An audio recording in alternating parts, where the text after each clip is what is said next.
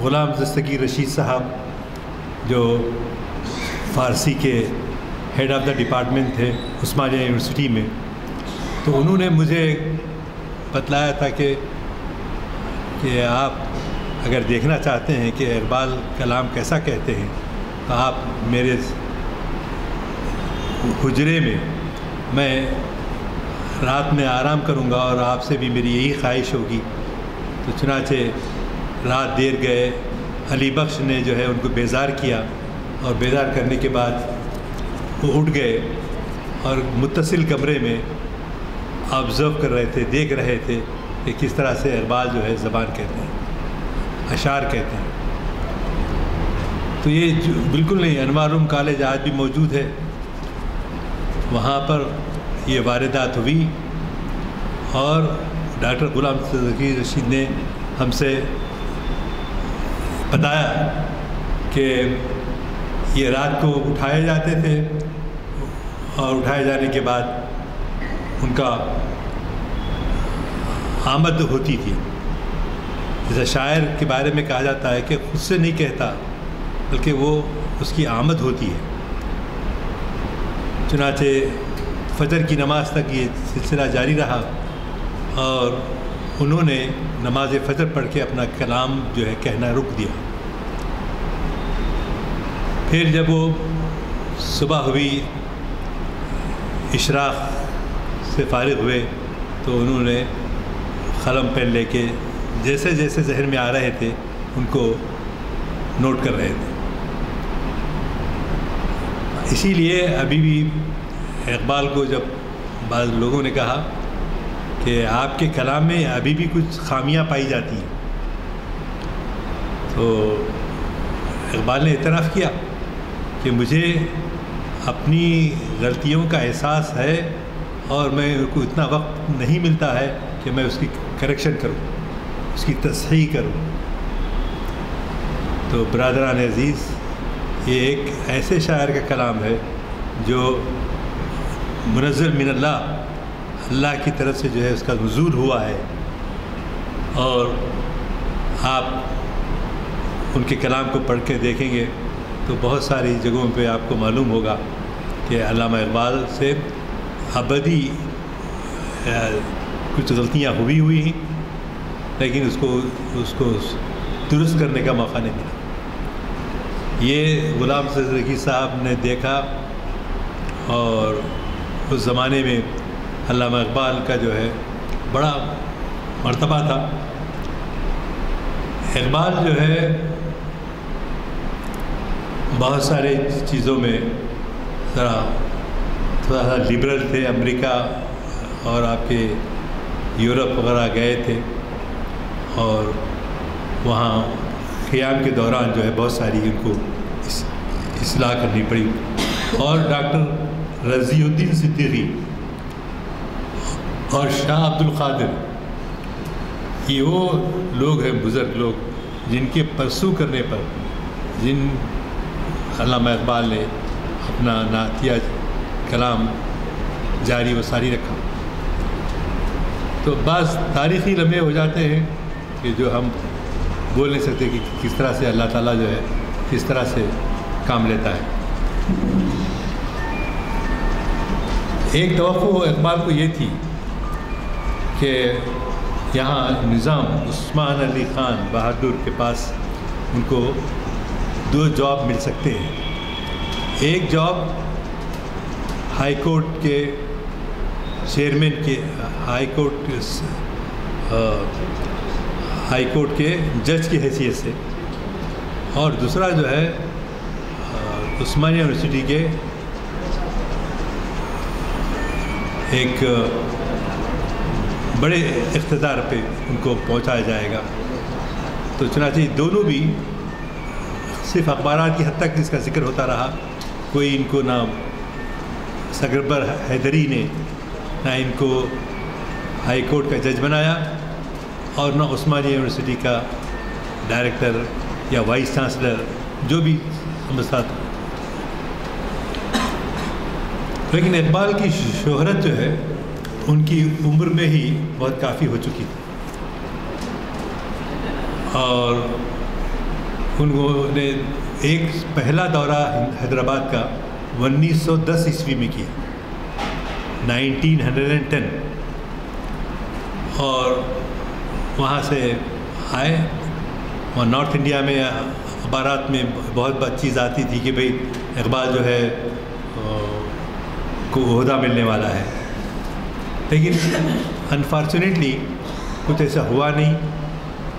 اور وہ کس کی سازشیں تھیں، کیا وجوہات تھیں، وہ نہیں جانتے تھے. البتہ اقبال جو حیدرآباد دکن میں مقیم رہے، حیدرآباد کے بعد ان کا زیادہ قیام جو ہے بھوپال میں ہوا.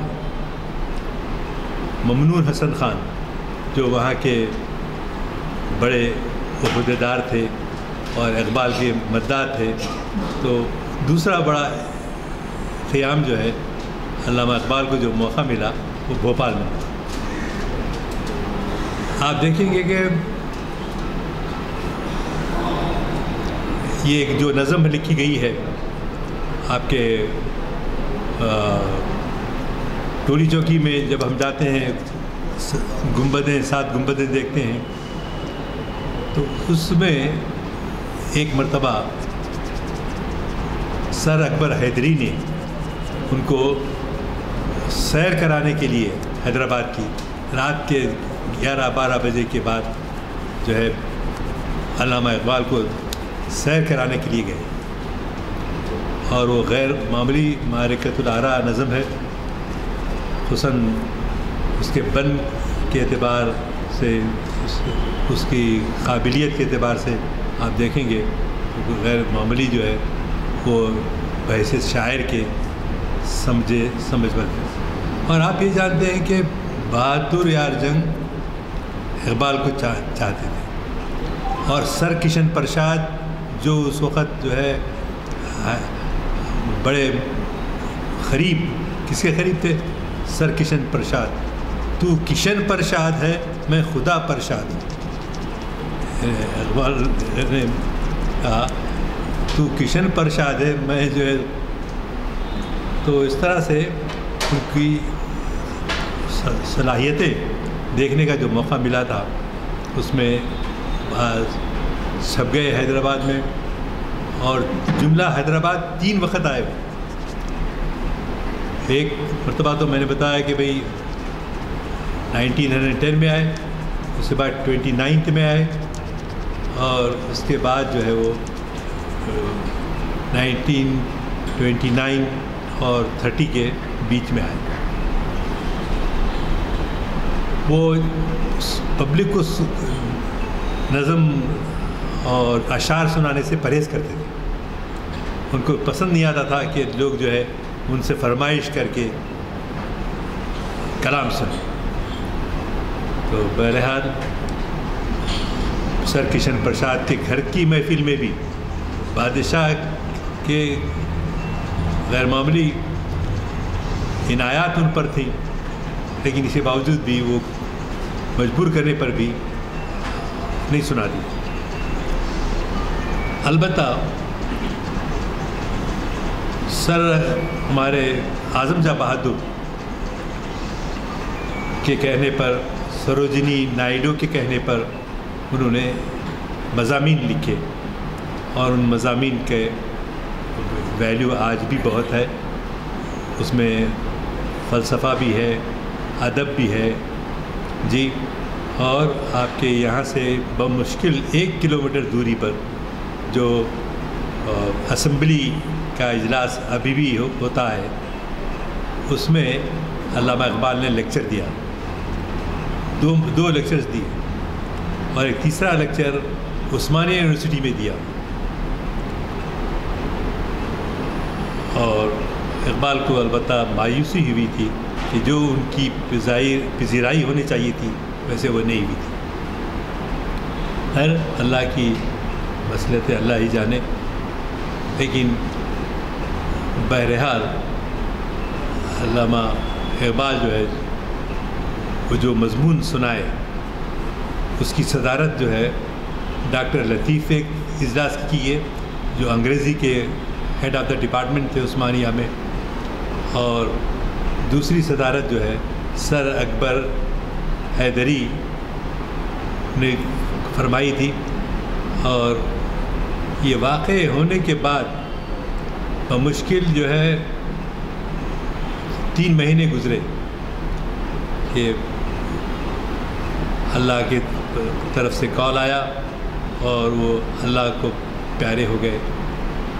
ان کی صحت اچھی نہیں رہتی تھی، لیکن اتنی خراب بھی نہیں تھی کہ ان کو اتنا جلدی دنیا سے رخصت ہونے کے بارے میں ان کے چاہنے والوں کو ایسا موقع ملا۔ عزیزان گرامی، سر اکبر حیدری جو ہے ان کو علامہ اقبال کو اور بہادر یار جنگ کو بہت چاہتی تھی، ان کو اپنا بیٹا کہتی تھی، اور جب انتقال ہوا تو بہادر یار جنگ کے چاہنے والے جی وہ بہادر یار جنگ جو ابھی آپ ایکڑنا مادرنا کا جو ہے وہ تھا مندر تھا، اور مسلمان بدلہ لینا چاہتے تھے، تو اس کی وجہ یہ تھی کہ بہادر یار جنگ کے 2 بھتیجوں کو شہید قتل کیا گیا تھا۔ تو اور بہادر یار جنگ اس زمانے میں گھر میں نظر بند تھے، اور وہ کسی کے لیے کچھ ایکشن نہیں لے سکتے تھے، تو چنانچہ ہمارے آصف صابر یہ خیال کرتے تھے، یقین تھا ان کو کہ اگر بہادر یار جنگ سفارش کریں گے تو ان کو رہا کر دیا جائے۔ یہ بیگم بازار میں جو ہے علاقہ، اسی علاقے میں آگے وہ مندر ہے، لیکن آصف صابر بار بار جو ہے آصف صابر کو جو ہے ٹیلی فون کرتے تھے کہ اگر اس واقعے کو کسی حادثے میں تبدیل کرنے سے بچا سکتے ہیں تو صرف اور صرف بہادر یار جنگ تھا۔ تو کیسے وہ لوگوں میں مسلم غیر مسلم بھی کا تصور نہیں تھا، اور کس طرح سے ایک ہندو اور مسلم جو چیزیں پائی جاتی تھیں وہ اس زمانے میں پیدا نہیں ہوئی تھی۔ تو چنانچہ بہادر یار جنگ کو بار بار فون کرتے ہیں، کون؟ عثمان علی خان صاحب۔ تو آپ کے بار بار اصرار کرنے پر ہوا ہے کہ آپ کا حکم کی میں تعمیل کرتا ہوں، بلکہ انہوں نے کہا کہ تمام جو یہاں پر انتقام لینے کی آگ سے بھڑک اٹھے ہیں، میں ان سے خواہش کروں گا کہ آپ خاموشی سے اپنے گھروں کو چلے جائیں۔ تو چنانچہ وہ خاموشی سے اپنے گھروں کو چلے گئے، اور پنڈت جواہر لال نہرو نہیں بلکہ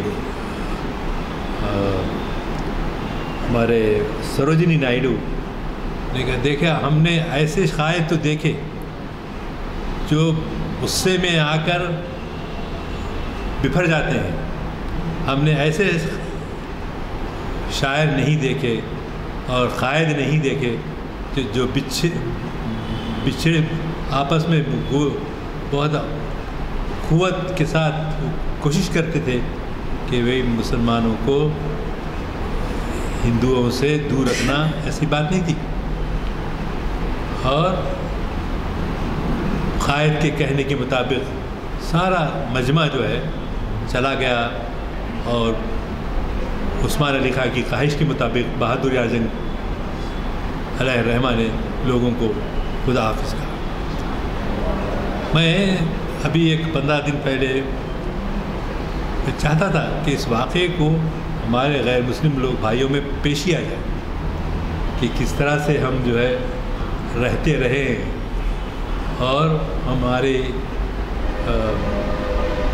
جو طریقہ رہنے کا ہے عام طور پہ مسلم غیر مسلم ایسا ہمیں موجود نہیں تھا.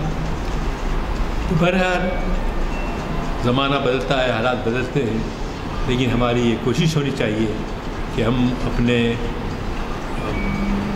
بزرگوں کی تعویلات کو باقی رکھیں اور وہ روایات باقی رکھیں جو ہندو مسلم اتحاد و اتفاق کے لیے باضابطہ رہتی ہے.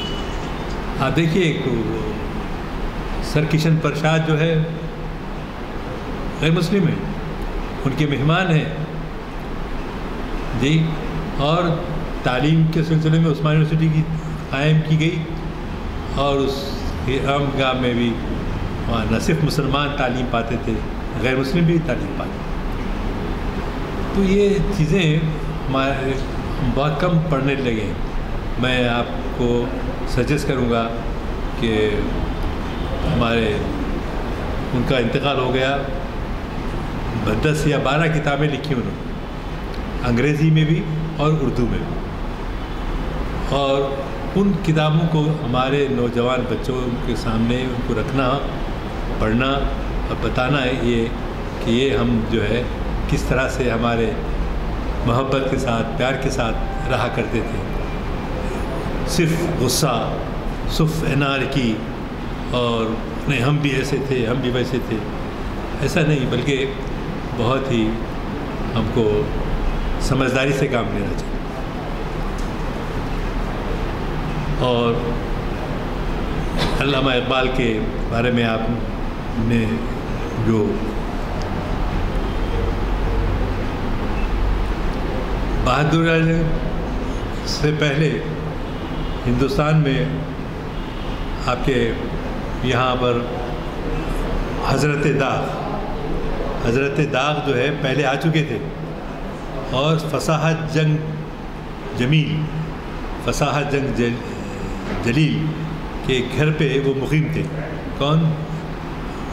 حضرت داغ. تو چنانچہ حضرت داغ کا قیام یہ عزیز باغ جو نور خاں بازار میں ہے اس بلڈنگ میں ان کا ہے، اور بعد میں وہ داغ کے استاد بھی بنے اور امیر مینائی کے استاد بنے. اب ہمارے بزرگ ہی میں سمجھتا ہوں جان سکتے ہیں، نوجوانوں کو اس بارے میں بہت کم معلومات ہے. میں انشاءاللہ میں ہمارے قبلہ سے خواہش کروں گا کہ یہاں کی انتظامیہ کو یہ مشورہ بھی دیں کہ بھئی ان کتابوں کی شائع کی جائے تاکہ ہمارے بچے نابرد نہ رہیں. اور کچھ زیادہ نہیں، بمشکل جو ہے 50 صفحے 100 صفحے کی کتابیں پڑھنے کے بعد اس کو کچرے میں نہیں ڈالنا ہے، اس کو جو ہے ہمارے پڑوس میں ہمارے رشتہ داروں میں جو اس سے قدر کرتے ہیں اس کو قدردانی کرے، اس کو پڑھے، اور یہاں کی کلاسز میں بھی کسی موقع پر اس کو پیش کیا جا سکتا ہے. تو علامہ اقبال کو مایوسی ہوئی ایک لحاظ سے کہ ان کو جو توقع تھی کہ وہ وائس چانسلر بنائے جائیں گے، لیکن ویسا نہیں ہوا. حالانکہ اس زمانے میں کہا جاتا ہے کہ نارتھ انڈیا میں کوئی پڑھا لکھا آدمی نظر نہیں آتا. کیا مطلب ہے کہ سارے پڑھے لکھے لوگ سب حیدرآباد آ کے رہ گئے تھے. مولانا مناظر حسن گیلانی رحمۃ اللہ علیہ کہاں رہتے تھے؟ آپ کے ایڈکمیٹ میں. اور ان کا وہ کیسے اللہ والے تھے؟ ایسے اللہ والے تھے کہ کہا جاتا ہے کہ ان کا انتقال ہوا تو ان کے بال جو ہے پورے سفید ہو گئے تھے.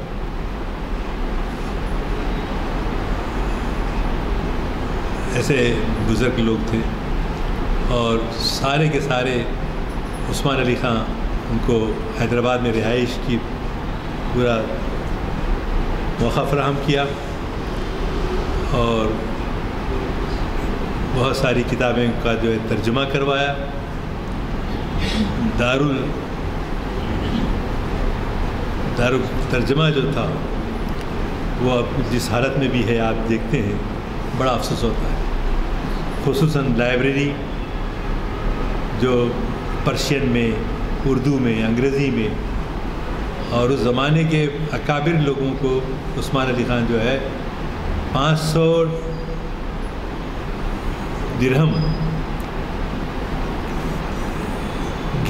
وہ دے کے آپ کو انکریج کرنے کے لیے وہ دیے، اور ان کو جو ہے ڈاکٹر عبداللطیف جو جنہوں نے علامہ ابوالکلام آزاد رحمۃ اللہ علیہ کے عربی ترجمے کو ہمارے لطیف صاحب جو ہے انگریزی ترجمے میں تبدیل کیے. اور ان کا انداز تھا کہنے کا، میں اس کو بولے ہوں دکنی زبان میں بولتے تھے، میں اس کو بولے ہوں ابھی مت بلا میرے کو. یہ کتاب قرآن مجید جو ہے یہ پوری مکمل کرنے کے بعد بلا میرے کو. یہ اسی الفاظ میں ہمارے اقبال اکیڈمی کے سابق صدر ظہیر الدین احمد صاحب کہتے ہیں، وائے ناکامی متائے کارواں جاتا رہا، کارواں کے دل سے احساس ضیاء جاتا رہا. شوق میری لئے میں ہے، شوق میری نئے میں ہے، نغمے اللہ میرے رگو پے میں ہے.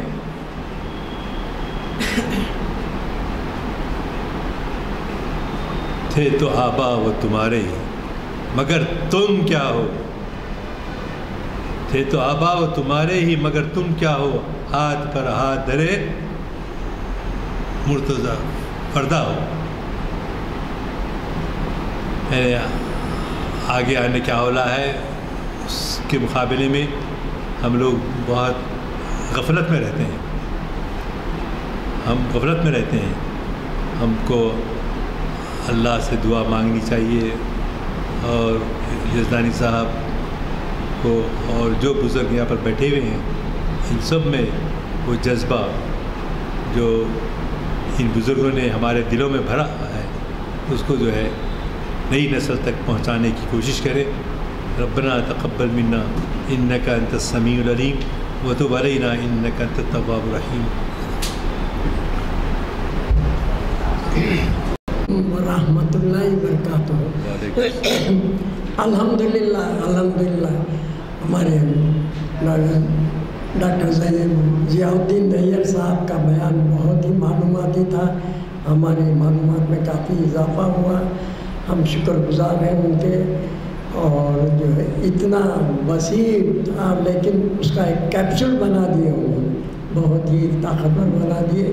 اللہ ان کی عمر دراز کرے، ان کو صحت سے رکھے، اور ہمیں موقع دے کہ آئندہ بھی ان کی ہوئے.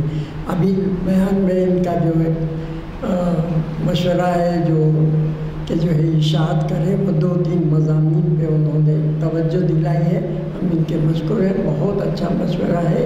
انشاءاللہ اس پہ ضرور غور کیا جائے گا، لیکن خدمات آپ ہی کے لیے جائیں گے اگر، کیونکہ پروف وغیرہ پڑھنا کرنا وہ تمام سہو نہ ہو جائے. ہم آپ کی بات مان کے اپنی قابلیت سے چلے تو غلط رہے گا. جب آ جائے گا مسودہ تو ہم کمیٹی میں رکھیں گے اس کو، انشاءاللہ منظوری ملتے ہی آپ کی خدمات سے استفادہ حاصل کریں گے، آپ کو تکلیف دیں گے. اللہ آپ کو صحت دے اور اس کام کے انجام دینے میں ہماری مدد فرمائے. اور جو ہے انشاءاللہ آئندہ بھی ایسے ہی اور ہوتے رہیں گے. بسم اللہ دعا پہ کریں. بسم اللہ الرحمن الرحیم. اللہم صلی علی سیدنا محمد وعلی آل سیدنا محمد وبارک وسلم. ربنا آتنا فی الدنیا حسنۃ وفی الآخرۃ حسنۃ وقنا عذاب النار وادخلنا الجنۃ مع الابرار. یا عزیز یا غفار یا رب العالمین، رب اغفر وارحم وانت خیر الراحمین. اللہم ارحمہما کما ربیانی صغیرا. رب اغفر لی رب اغفر لی رب اغفر لی، یا الہ العالمین یا رحم الراحمین، یا اللہ ہمارے والدین عزیز و قریب رشتہ دار سارے مومنین مومنات مسلمین مسلمات جو اس دنیا فانی سے گزر چکے ہیں، میرے مولا ان کے ساتھ رحم کا کرم کا معاملہ فرماتے ہوئے ان کے درجات میں بلندی عطا فرما، ان کو جنت میں اعلیٰ سے اعلیٰ مقام عطا فرما، ان کی خبروں کو جنت کا ایک باغ بنا دے، یا الہ العالمین یا رحم الراحمین ہم سب کو جو بقید حیات ہیں توفیق دے، ہدایت دے، سچی توبہ کر لے، ہم سے سچی توبۃ النصوح کروا لے جو تیرے دربار میں قبول و منظور ہو جائے، بعد اس کے ہمیں ہدایت دے، توفیق دے، حضور پاک نبی کریم صلی اللہ علیہ وسلم کی پیاری پیاری سنتوں پر عمل کرنے والا بنا دے، یا الہ العالمین یا رحم الراحمین، اے اللہ جتنے بیمار ہیں یا اللہ ان کو شفاء کاملہ عاجلہ مستعملہ عطا فرما، سارے امت مسلمہ کہ میرے مولا جتنے بھی تکالیف میں ہیں میرے مولا ان کے ساتھ رحم فرما اور ان کی تکالیف کو دور فرماتے ہوئے شفاء کلی عطا فرما، یا اللہ یا رحمان، اے اللہ جو مخلوص ہے ان کے قرضوں کے ادائیگی کے اسباب بنا دے، یا اللہ یا رحمان یا رحیم یا کریم، جو بچے تعلیم پا رہے ہیں انہیں نافع علم عطا فرما، ہر امتحان میں امتیازی کامیابی عطا فرما، یا اللہ جو روزگار کی تلاش میں ہے ملازمت کی تلاش میں ہے ان کو حلال اور روزگار سے جوڑ دے، حلال ملازمت سے جوڑ دے، جو ملازمت کر رہے ہیں کاروبار کر رہے ہیں ان کو ملازمت اور کاروبار میں برکت والی ترقی عطا فرما، یا اللہ جن لڑکے لڑکیوں کی شادیاں ہونا ہے ماں باپ سرپرست پریشان ہیں میرے مولا ان کی مدد فرما، بہتر سے بہتر رشتے فراہم فرما، خیر کا معاملہ فرما، مبارک بختاور رشتے لگا دے، تمام گھروں کو آباد فرما دے، یا اللہ یا رحمان یا رحیم یا کریم، اے اللہ حضور پاک نبی کریم صلی اللہ علیہ وسلم نے اپنی حیات طیبہ میں جن جن چیزوں سے جن جن شر سے پناہ مانگی اس میں ہمارا بھی حصہ رکھ، ان تمام شر سے ہمیں محفوظ رکھ، اور جن جن چیزوں کو طلب کیا ہے ان ساری چیزیں ہمیں بھی عطا فرما اپنی فضل و کرم سے، یا اللہ فلسطین کے معاملے میں ہم دعا کرتے ہیں، یا اللہ ان پر رحم فرما، وہاں کے بچے وہ معصوم بھی کئی بیوہ ہو گئے کئی یتیم ہو گئے ہیں میرے مولا، ان کو اسرائیلی بربریت سے محفوظ رکھ، ان کے دشمنوں کو نیست و نابود کر دے، ان کے منصوبوں میں ان کو ناکامی عطا فرما، ان لوگوں کو ہمت دے طاقت دے ہر قسم کا مقابلہ کرنے کے، اور اس دوران جتنے خواتین بچے مرد بوڑھے میرے مولا شہید ہوئے ہیں ان کو اعلیٰ سے اعلیٰ مقام عطا فرما، اور جو بقید حیات ہیں ان کو صبر جمیل عطا فرما، اور جو ہے اپنے بھی اسلام پر قائم رہنے کی توفیق و ہدایت فرما، یا الہ العالمین یہ کام تیرے فضل و کرم کے بغیر ہرگز نہیں ہو سکتا، ہم نکلے ہیں بیچارے وہ نکلے تو ہیں لیکن تیرے فضل و کرم ہونا ضروری ہے میرے مولا، سارے عالم میں اسلام کا بول بالا کر دے، منافقوں کافروں یہودیوں کو کہ ان کے منصوبے میں انہیں ناکامی عطا فرما، ہماری دعاؤں کو محض اپنے فضل و کرم سے اور حضور پاک نبی کریم صلی اللہ علیہ وسلم کے توسط سے واسطے سے قبول و منظور فرما، والحمدللہ رب العالمین بحق لا الہ الا اللہ محمد الرسول اللہ۔ جزاک اللہ۔ انشاءاللہ صاحب